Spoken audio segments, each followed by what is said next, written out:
Hello and welcome to the second part of the story, The Comet.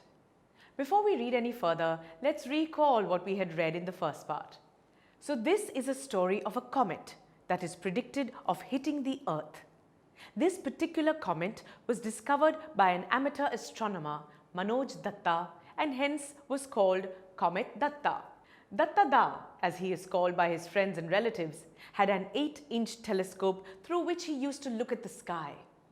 Although the discovery of the comet gave him a lot of name and fame, his wife, Indrani Devi, didn't take it very positively. She thought the comet would bring ill luck to them and to the world. In the other part of the world, a scientist, Mr. Forsyth, had made calculations regarding the comet hitting the Earth. He was sure that the comet would hit the Earth unless very rare circumstances occurred. He was to have it published in a magazine when Sir John Macpherson, who was Defence Science Advisor to the British government, stopped him from doing so.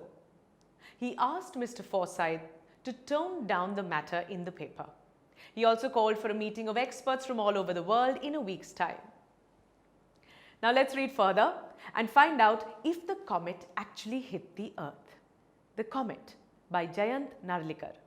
By the time they finished their deliberations and Sir John dropped him at his hotel off Regent Street, it was 1 a.m. There was hardly any crowd on the street, but when James looked up from his window, a star-studded night sky greeted him. Somewhere amongst these stars was Comet Datta heading for a collision with the Earth. It was hard to believe the calamity of the future on such a peaceful night. For a moment, James wondered if he had done his sums right. Whatever doubt James may have had about Sir John's efficiency were quickly dispelled when he reported for the conference and found that all the experts listed by him were there. Astronomers, computer scientists, nuclear physicists, space technologists, biologists, all were there.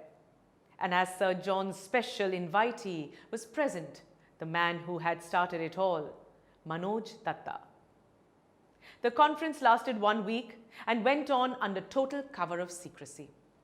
First, the experts checked and rechecked James Forsyth's calculation with the latest observations of Comet Datta.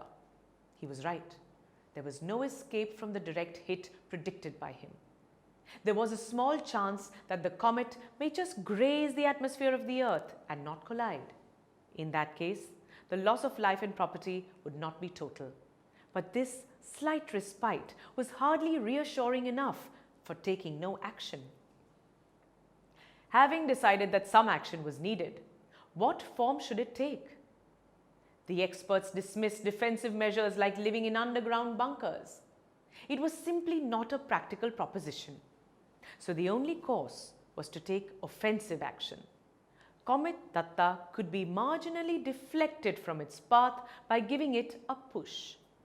The experts calculated that the bulk of destructive nuclear power available on the Earth would be needed to achieve this mammoth task.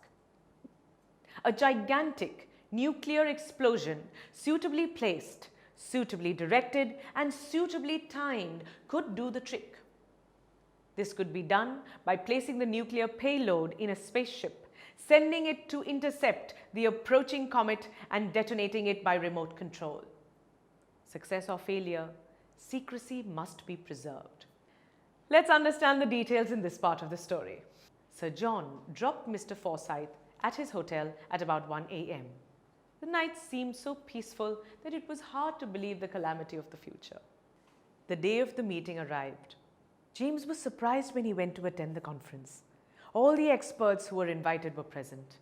Sir John had also invited Datta Da. At first, the scientists checked James' calculations and found that they were correct.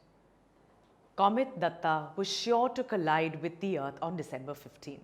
Some suggested a defensive action. They suggested that underground bunkers should be constructed for everyone to live in. But this suggestion was not practicable and was not accepted. Then the scientists suggested an offensive action. They intended to give the comet a push to change its course.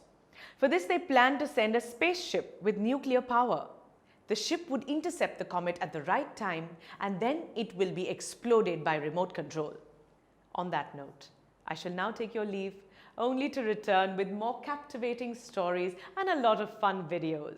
Till then, keep learning. Bye. TutorMate. For more amazing video lectures, download the free app on the Apple App Store or Google Play Store,